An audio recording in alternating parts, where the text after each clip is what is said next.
Datang flat ke Barca, bawa visi tajam. Bukan cuma strategi tapi formasi kejam. Di depan 3 nama, bikin lawan gelisah. Yamal, Raphinha lewat badai tanpa jeda. Muda bersinar, Yamal tak kenal takut.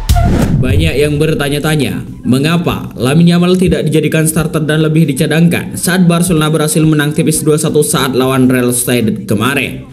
Padahal kata penggemarnya, jika Lamine Yamal diturunkan sejak awal, Barcelona jauh akan lebih banyak menciptakan sebuah gol.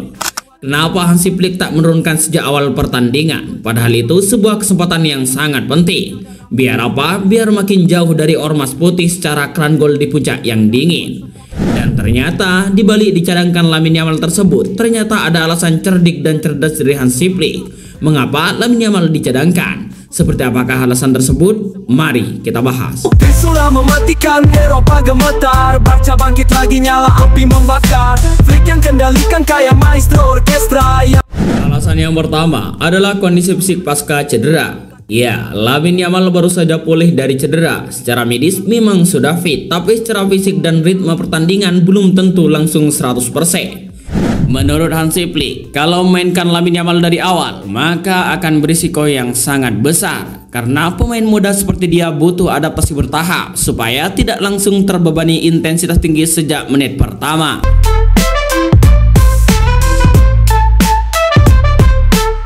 Alasan yang kedua, mengurangi risiko cedera ulang. Ya, cedera yang kambuh adalah hal yang paling ditakuti oleh para pelatih.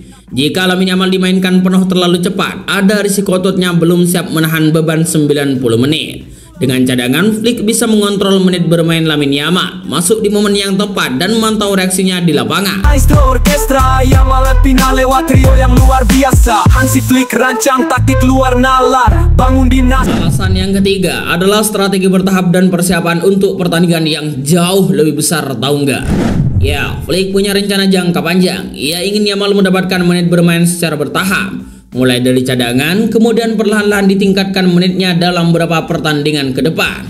Tujuannya sangat jelas, tahu nggak? Dimana memastikan Yamal benar-benar kembali ke level terbaik tepat waktu, apalagi ada laga besar di depannya, misal seperti melawan Paris Saint-Germain di Liga Champions. Alasan cerdik yang keempat adalah rotasi dan keseimbangan sebuah tim. Ya, Barcelona punya jadwal yang padat. Tidak semua pemain bisa terus dijadikan starter. Flick memilih menurunkan Yamal dari bangku cadangan agar tim tidak kehilangan variasi serangan di babak kedua. Dengan begitu, Barcelona punya senjata rahasia. Ketika lawan mulai kelelahan dan terbukti, alhasil Lamine Yamal masuk lalu langsung memberikan assist penentu kemenangan Barcelona, alias remontada untuk Barcelona. Flick yang kendalikan kayak maestro orkestra, Yamal, Raphinha lewat trio yang luar biasa. Hansi Flick rancang taktik luar nalar, bangun dinasti bukan sekadar Dan kesimpulannya, Hansi Flick menaruh Lamine Yamal di bangku cadangan bukan karena meragukan kualitasnya, melainkan sebagai bagian dari manajemen jangka panjang Barcelona.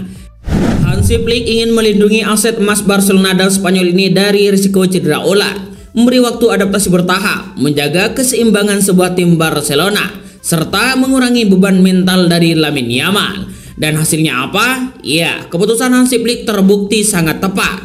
Yamal masuk sebagai pengganti, tampil menggila, mengantongi pemain Sociedad dengan dribble khasnya, lalu memberikan assist spektakuler yang mengubah skor dan memastikan Barcelona melakukan remontada lagi.